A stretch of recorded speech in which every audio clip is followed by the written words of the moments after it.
Magandang agham Pilipinas, ako si Jel Miranda at kayo'y nakatutok sa DOSTV Bantay Bulkan.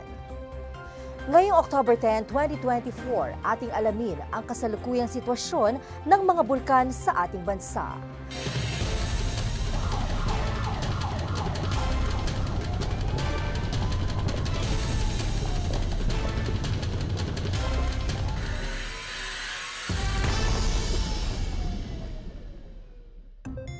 Isang maliit na phreatic eruption ang naitala sa Bulkang Taal nitong October 10, 2024. Ang eruption nga na ito ay tumagal ng humigit kumulang 2 minuto.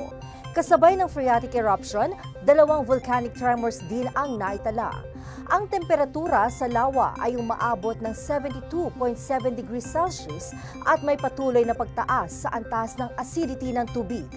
Ang sulfur dioxide flux ay umabot sa 2,256 tons kada araw na may mga palatandaan ng upwelling ng mainit na volcanic fluids. Malakas din ang pagsingaw ng plume na umabot sa 3,000 metro ang taas na napadpad sa Hilaga, Hilagang Kanluran at Hilagang Silangan.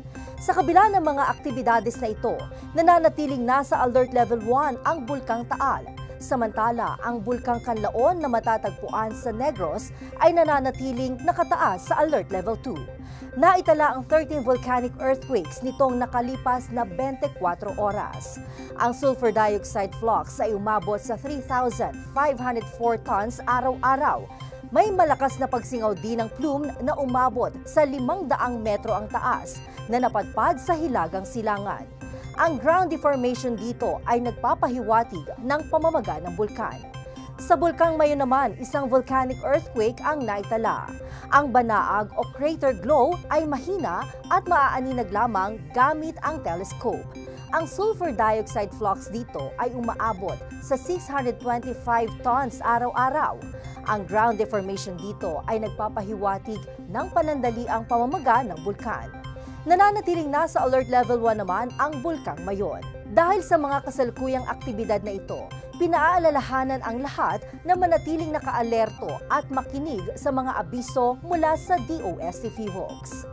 Para manatiling nakaalerto sa lagay ng mga bulkan sa Pilipinas, sundan kami sa aming social media accounts. I-download na rin ang Volcano PH Info app sa inyong mga Android devices.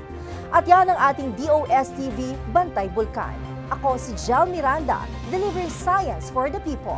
One DOST for you.